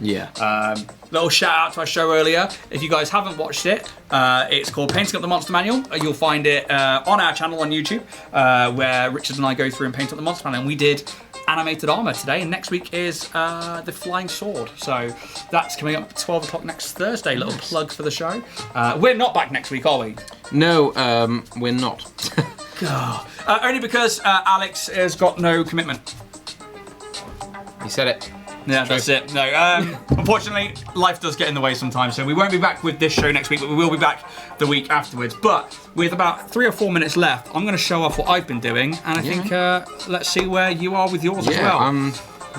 So I've still got a lot to do with the pilot. I've actively been not doing it because I'm trying to. Well, I don't want to do it an injustice, but I also need to work on the blue skin tones. Then, yeah, Richard, it really was awesome. It was a good session. Obviously, like my main... you were that late, Dan Track, I'm afraid. I think you came in about the hour mark, but... we smashed through this very quickly. Yeah, but not only that, is like, you only sent me a few things, but actually, you know, so far we've only really been covering everything as we go through, and we can go deeper on each one. Yeah, I mean... You know, we'll let you guys dictate that. If you say, hey, I want to know more about this, Alex will go away and he'll learn loads, and I'll just sit here and talk. So, you know, I'm okay with that. But yeah, so I'm trying to get that burnt chrome look on there, and then we've got the line work going on the hammerhead. Been trying to work in on the panels for the insides of the hatches. Been doing some, I'm going to take the droids out. I just realised I'm painting like over here off camera. I know you're on that camera, it's fine. Put a little bit of wear in on the feet, or the landing feet of the hammerhead, and brought the wrong way. I don't know if you'll ever see inside there, but there are like seats and stuff that have been done. Robbie, you can just see the level work on there. I regretted going with the brown after I put it together, but that's what we're going to go with there. So that's sort of what I've been working on tonight. I've just been focusing in on the hammerhead, really, because I did it last week and realised how fun it was to paint it. Yeah. How about yourself? How are you getting on? I'm kind of going around in circles a little bit. So I'm still kind of working on the wash, which is... Bring this up. So I gave it a red wash, followed by a white dry brush, followed by a off-red wash. And then I started doing things like a blue/green trim. Where's this fucking minute? We're getting all crazy up in here. So I started to experiment with some sort of like contrast accents, but then I was like, am I happy with that? I'm not quite sure. I think I might go back to the drawing board and just focus on the sort of gory, sloppy... It could be quite cool, like, if you did, like, the whole of the carapace bit, so all of these, like, back bits up here. Yeah. If you did those in, like, the whole of the carapace in, like, a dark blue, and then put that line around them, that could work. Yeah, yeah. It's just, like, experimenting. Yeah, I mean, like, you know, I've got nothing to lose. Yeah, I've kind of gone back to this one a little bit, doing, like, a second white dry brush, because I want to kind of, like, make that red pop a little bit more. Yeah. Because when it came to giving this mini a wash, I was using the wrong wash again, because I'm a moron. No, we do that. I do it all the time, honestly. So I'm just kind of going back to the just experiment. Are you gonna like so dry brush some bright red onto there before applying the next wash? I think what I'll do is I'll go over with another red, just a quick dry brush. So when it does come to reapplying that Agrax Earthshade, the red will pop a little bit more. Yeah. Because that is very much like browny sort of. It still kind of pops down here. Yeah, absolutely. So that's very that's kind of the overall effect I'm looking for. Yeah. And again, like that kind of like, I don't know, that kind of like sinuous. Yeah. Her perfection is the enemy of progress. Dan Trek, you couldn't be more right. Yeah. And actually, that's one of the reasons that I wanted to do this show and painting up the Monster Manual, because at least with the Monster Manual, if I'm painting one every week, it's getting done. And if any need to get thrown down on the table, it can be done. With this show, I knew that I wanted to do the Tau. I knew that Alex wanted to do like some painting, and actually, this is a good excuse to sit here and do it. Yeah. And we get to learn things at the same time. So yeah, perfection can be the enemy of progress, because imposter syndrome and that can get in the way as well. But it's hard, I think, when you see such good sculpts and minis like you get with Warhammer, and like you get with like Richard, who's been printing these stuff out. It's been absolutely nuts going like Loot Studio stuff and like painting them up. Yeah. You want to do the mini justice. Yeah. It's like last week I like one of the angels up there, Sol the Holiest. I had an hour to paint it, could not do it whatsoever to get it tabletop ready. Dude, so you're on week 5 now of the 6 as today. 6. And I think we're going to do another stream where we actually finish painting that one up. And what I was going to do is leave all of those up on that shelf. And for those of you who can't see, I've got a shelf on top of a cupboard where like I'm going to line up everything that me and Richard have done, well, my side of things, my ones that I've painted, so that I can have them there as like the entire monster manual, but like, Yeah. and I was going to leave them at where I had them for the 1 hour mark. But the Soul, the Holiest, this Artisan Guild, I believe it's Artisan Guild, mini is just so beautiful that I think we're going to go back in and we're both going to like repaint it up. And Excuse me. actually, that'll be one that we do on another stream just to chill out and relax. Yeah. But I'm going to come back to I'm just going to try something quickly here. Yeah, what are you doing? If I'm not keen on the sort of blue on the thing, maybe perhaps the claws, like a really loose, watered down. It's got some sort of. That's too much. Fucked it. Actually, add some more water and feather it out. Yeah. Just like a really. I mean, that's cool. Actually, that's a pretty cool contrast. Yeah. I like it a lot. But, I mean, yeah, so we're not going to be back next week, but we'll be back hopefully the week after. And we'll come out with, it's probably either going to be more Imperial Factions. Yeah, If or you've we got more could. to cover, or we can do something else if other people We want us to. haven't covered the Primarchs yet. Yes. So actually, that probably is a good shout to go to, and we can dip between Imperial Factions and stuff as we need them. But I think the Primarchs, Yeah, because I don't know them all. they do need covering because they are very important. Yeah, okay, so if we talk about the Primarchs next time, we'll get some banners made up and stuff. Yeah. And hopefully we'll get to teach you what each Space Marine faction is based on. It's Yeah. Gene Seed. Yeah. And how these are basically like the Emperor's disciples and his children all at the same time. Yeah. I guess. And his weapons, or yeah. his means to an end. As usual, I will put any links in the description below for YouTube. Likes, subs, follows, all appreciated, especially here on Twitch as we're trying to make our way towards the affiliate line. And yeah, guys, thanks for tuning in. Yeah, cheers, guys. We will see you again real soon. Yeah, that was awesome. See you later now. Bye. Bye.